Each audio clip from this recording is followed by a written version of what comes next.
په صوابۍ کې 5 ورونو خپلې خور سره غټ ظلم او زیاتی کړی چې د 100 میاشتو نه یې په غاړه کې ورته زنځیر او تالۍ ورته اچولې. زه مینه وایه چې دغه خور خبرې تاسو سره موږ شریکه کړو. ټول معلومات زه تاسو ته په دې ویډیو کې درکړم. زموږ د ویډیو د سره تر اخره پورې وګورئ چې تاسو ته پوره معلومات در ورسېږي.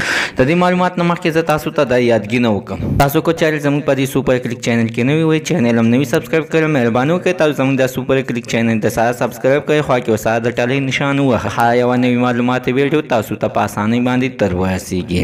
عزتمنه دا په صوابۍ کې سویمه واقعه چې مخې ته راځي چې د دې نه مخکې هم یوې جینۍ خپله مور د یاد دپاره قتل کړې وه چې نن څنګه 15 ورونه راپاڅېدلي دي چې حسینه خورې پې دردۍ سره وهل کولې ده چې دا د 2 بچو مور ده چې خپل خاوند طلاقه کړې وه، او بیا دغه 15 ورونه راپاڅېدلي دي چې خپل خور ته یې په غاړه کې زنځیر اچولی دی او په کمره کې بنده کړې ده، په غاړه کې ورته 2 تالۍ اچولې دي. عزتمن زموږ د دې ویډیو مقصد دا ده چې خویندو سره هېڅکله داسې ظلم زیاتی مه کوئ. د خویندو حق سازېږي، د خویندو په ورونو باندې حق سازېږي چې مدد ورسره نشي کولی، نو دومره ظلم او زیاتی ورسره نه دی پکار، او نه ورونو ته دومره دغه شته دی چې خپلو خویندو باندې ظلم او زیاتی وکړي، ځکه چې واده کړل داسې په کور کې ورته ناست یم، نو د هغه د خپل حق دپاره په عدالتونو کې جنګېدله او خلکو خدمت به یې کولو، خو خپل حق به یې ګټلو، خو ورونه ورسره نه ودرېدل، خو بیا یې ورباندې دومره غټ ظلم او زیاتی وکړي. عزتمن د داسې ورونو په خاطر باندې ستاسو څخه د حتما راسره خپل رایه لاندې په کمنټ کې شریکه کړئ. زموږ د عزتمن تر نن ورځې خبر تر دې پورې د نوي معلومات لپاره د سره زموږ د سوپر کلیک چینل د سره سبسکرایب کړئ، خوا کې ورسره د ټلۍ نشان ووهئ چې هر یوه نوي معلوماتي ویډیو تاسو ته په اسانۍ باندې در ورسېږي.